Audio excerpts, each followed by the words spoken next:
लोग गलत होकर भी अपनी अकड़ नहीं छोड़ रहे हैं, तो मुझसे ये उम्मीद क्यों कि मैं सही होकर भी झुक जाऊं? क्या रिश्ता निभाने का सारा काम बहू का ही होता है? अगर आप लोग सहमत हैं तो प्लीज़ मेरे चैनल को सब्सक्राइब कर लीजिएगा, बेल आइकन प्रेस कर दीजिएगा। हाँ फ्रेंड्स, प्लीज़ लाइक करना नहीं भूलिएगा। Hello friends, how are you? Welcome back to my YouTube channel. Video में आप सभी फ्रेंड्स का स्वागत है। Most welcome friends. प्लीज़ आप लोग वीडियो को अंत तक जरूर वॉच कीजिएगा, लाइक सब्सक्राइब एंड शेयर कर लीजिएगा।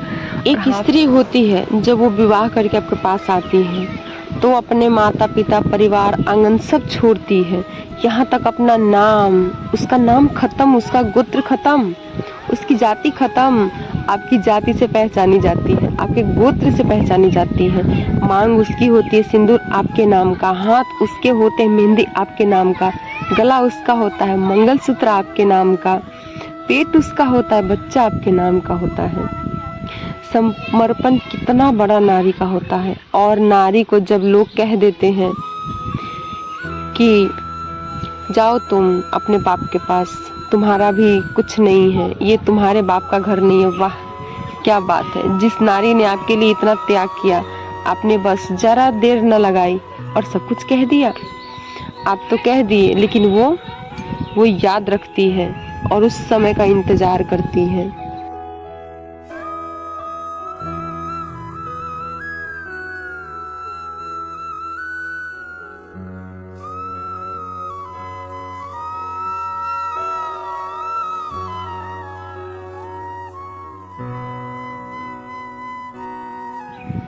पहले बहू को जला दिया जाता था, मारा जाता था, लेकिन अब ऑलमोस्ट ये सब खत्म हो चुका है।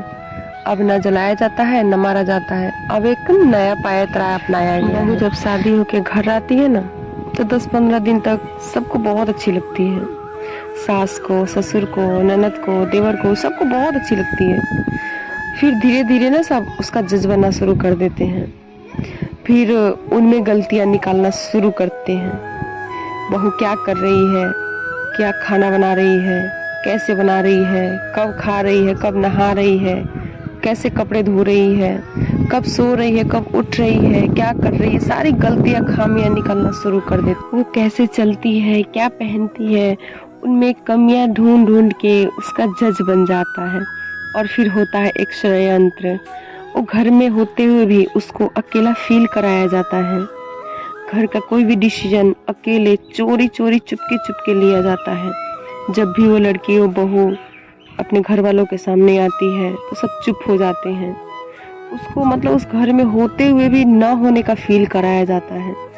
सबके होते हुए भी उसको अकेला फील कराया जाता है। उसको डिप्रेशन का शिकार बना दिया जाता है ताकि वो लड़की मजबूर होके कोई गलत कदम उठा ले। इतना उसको टॉर्चर, इतना उसको डिप्रेशन में लाया जाता है। ऐसे ही मैंने खुद को चिड़चिड़ा नहीं बना रखा है। जिस उम्र में लोग एंजॉय कर रहे हैं, उस उम्र में मैं डिप्रेशन का शिकार होती चली जा रही हूँ। मैं उन मर्दों से पूछना चाहती हूँ जो बोलते हैं कि माँ का कर्ज जिंदगी भर नहीं उतारा जा सकता, उसने हमें जन्म दिया है, तो फिर वह मर्द उस औरत का कर्ज कैसे भूल जाते हैं जिसने अपनी जान को मौत के मुंह में रखकर उन्हें बाप बनने का सुख दे।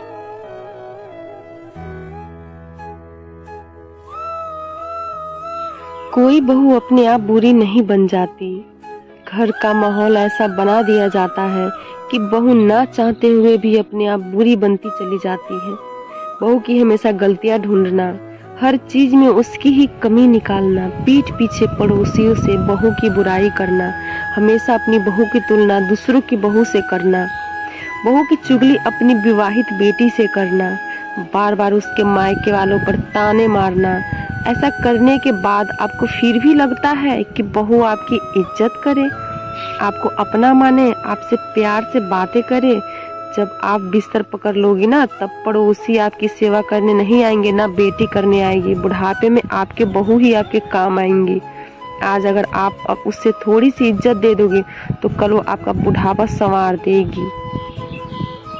तो अगर ये मेरी बातें आप सभी फ्रेंड्स को अच्छी लगी और सही लगी तो प्लीज़ आप लोग लाइक, कमेंट एंड सब्सक्राइब जरूर कर लीजिएगा। जो फ्रेंड्स न्यू है प्लीज़ फ्रेंड्स शेयर ज़रूर कर लीजिएगा और वीडियो अंत तक ज़रूर वॉच कीजिएगा। किसी किसी को तोड़ देने के बाद उससे माफी मांगना और फिर ये अपेक्षा करना कि वो पहले जैसा हो जाए, इस बात का क्या मतलब है? कब्रें कितनी भी सजा लो।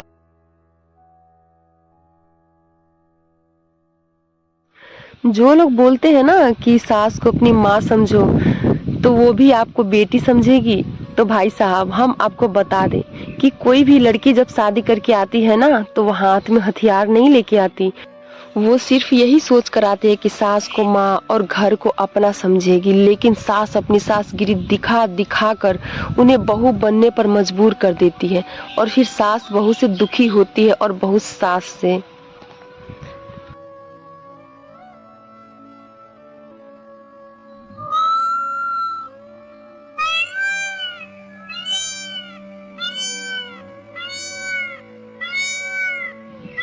एक सास को लगता है कि बहू घर नहीं संभाल सकती, और इस चक्कर में वह टोक टोक कर बहू से संबंध खराब कर लेती है।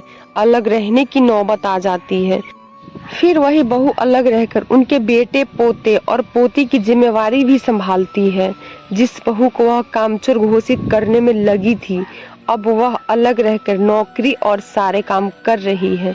इसका मतलब दिक्कत काम में नहीं है, यह आपके बीच बीच में उंगली करने से है, टोकने से है और कमियां निकालने से है और पीठ पीछे बुराई करने से है। तो प्लीज उन सास से मैं रिक्वेस्ट करना चाहती हूँ, जिन सास को अपने बच्चों के फैमिली को इकट्ठा लेके चलना है ना, तो प्लीज आप अपनी बहू को उसके हाल पे छोड़ दो। वो आपके घर को भी संभाल लेगी और आप सबका बुढ़ापा भी देख लेगी। और ये किसके लिए इतना परेशान हो रहे हो? आप जरा ठंडे दिमाग से एक बात सोचो, जिसको आपके आंसुओं से कोई फर्क नहीं पड़ता, उस इंसान के लिए आपकी खुशियाँ क्या ही मैटर करती होगी। आप ऑलरेडी बहुत दुखी हो, अपनी हालत देखो। समझने वाले ना कम में भी समझ जाते हैं। जरूरी नहीं कि हर रिश्ते को बचाने के लिए आपको इतने एफर्ट्स करने पड़े कि आपके मेंटल हेल्थ पे आन पड़े। इस बात को आप जितना जल्दी समझ लोगे ना, उतना जल्दी आपको मूव ऑन करना इजी होगा। कि आप किसी को जबरदस्ती अपना नहीं बना सकते। जो आपका होगा आपके पास जरूर लौट कर आएगा, जो आपका नहीं होगा कितना।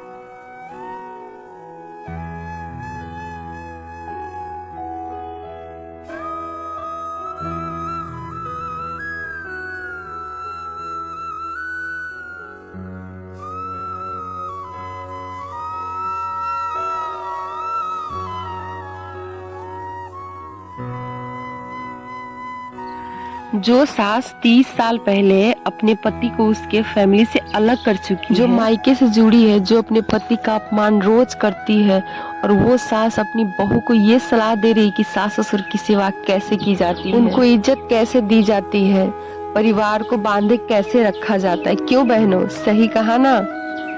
जो खुद नहीं करते अपने बहू को एडवाइस देती है। अगर मेरी वीडियो पसंद आया तो please like, subscribe and share जरूर कीजिए।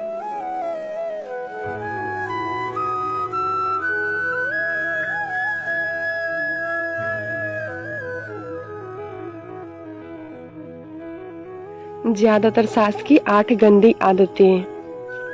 नंबर 1, बहू की बुराई दूसरों से करना और दूसरी की बहू की तारीफ करना। नंबर 2, बहू की तुलना अपनी शादीशुदा बेटी से करना। नंबर 3, बेटे को बहू के खिलाफ भड़काना। नंबर 4, अपनी बहू के मायके की हमेशा बुराई करना। नंबर 5, बहू के हर काम में कमी निकालना।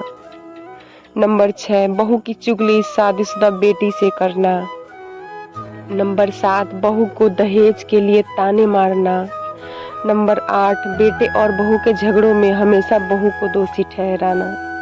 ये बुरी सासों की 8 गंदी आदतें हैं। जिस घर में ये आदत है उस घर में, अरे आदमी तो दुख में काम आना चाहिए, खुशी में तो हिजड़े भी नाचने आ जाते हैं। गलत लोगों से ज्यादा सज्जा तो आज की दुनिया में शरीफ लोगों से मिलती है। जिंदगी में गलत लोगों के आने का भी अफसोस मत करें, क्योंकि गलत लोग ही आपको कोई ना कोई सीख दे कर जाती है। सम्मान चाहे सबका करो, लेकिन इज्जत उतनी ही दो जितनी सामने वाला आपको देता है। तेरे बदल जाने का कोई दुख नहीं है मुझे, मैं तो बस अपने भरोसे पे शर्मिंदा हूँ। कई बार आप किसी चीज़ की अहमियत तब तक नहीं समझ पाते जब तक वो चीज़ आपकी ज़िंदगी से चली नहीं जाती। दुख दिमाग की उपज है, आप जितना सोचोगे दुख उतना ही बढ़ता जाएगा। जब पैसे आते हैं तो इज्जत भी आती है, लेकिन याद रखना वो इज्जत पैसे की है, तुम्हारी नहीं। पहले डर लगता था कि लोग क्या कहेंगे, अब डर लगता है कि मैं कहीं कुछ उन्हें सुना न दूं। बेवफा औरत हर जगह मुंह मार के खुद को हीरोइन समझती है, लेकिन असल में वो एक ढोलक है जो हर जगह बजाई जा सकती है। इंसान के पास जब बहुत रुपया हो जाता है ना, तब इंसान बहरूपिया हो जाता है। जिस डर से आत्मविश्वास की हानि होने लगे, उस डर का अंत करना बहुत आवश्यक हो जाता है। जो आपकी भावनाओं को जानकर भी आपको तकलीफ देता है, वो इंसान आपका अपना कभी नहीं हो सकता। अकेले रहना दोगले और झूठे लोगों में रहने से कई गुना बेहतर है। ये कलयुग है जनाब, यहाँ कसम खाने वाला नहीं, शराब पीने वाला ज्यादा सच बोलता है। जब किसी का मन ही अंधा हो जाए ना, तो उसकी आंखें किसी काम की नहीं रहती। औकात से ज्यादा इज्जत दे दी जाए ना, तो कुत्ते काटने पे उतर आते हैं। इस दुनिया में इंसान से झूठ बोलना तब सीखा। इस दुनिया में इंसान ने झूठ बोलना तब सीखा जब उसे सच बोलने की सजा मिलने लग गई। लकड़ी के कीड़े पूरी कुर्सी को खा जाती है और कुर्सी के कीड़े पूरे देश को खा जाते हैं। जवानी की उम्र में जो इंसान अपनी मनपसंद चीज़ों की कुर्बानी दे सकता है, वही इंसान जिंदगी में कामयाब इंसान बन सकता है।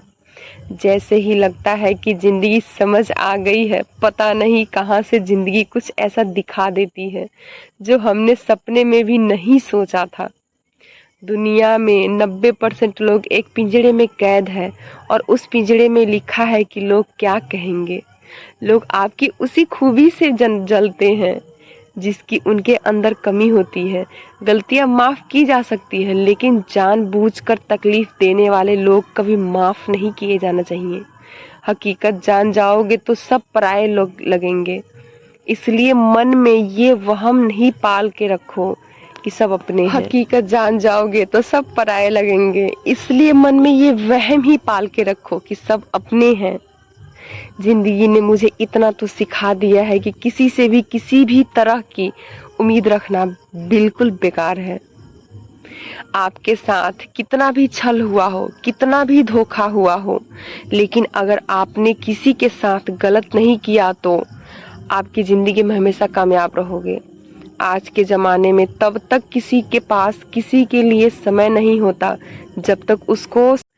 मुझे अपनी ज़िंदगी में कोई भी ऐसा शख्स नहीं चाहिए जो मेरी गैर मौजूदगी में चुपचाप मेरे खिलाफ बातें सुने। खुद से झूठ बोलना दूसरों से झूठ बोलने से ज़्यादा खतरनाक होता है। मोहब्बत के अंधेरों में पत्थर भी पिघल जाते हैं, गैरों से क्या गिला करना जब अपने ही बदल जाते हैं।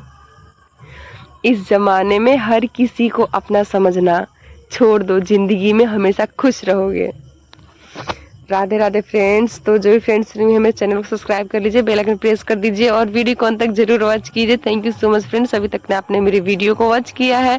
और फ्रेंड्स प्लीज़ लाइक कर दीजिएगा और हो सके तो शेयर कर लीजिएगा। Thank you friends, thanks for watching friend.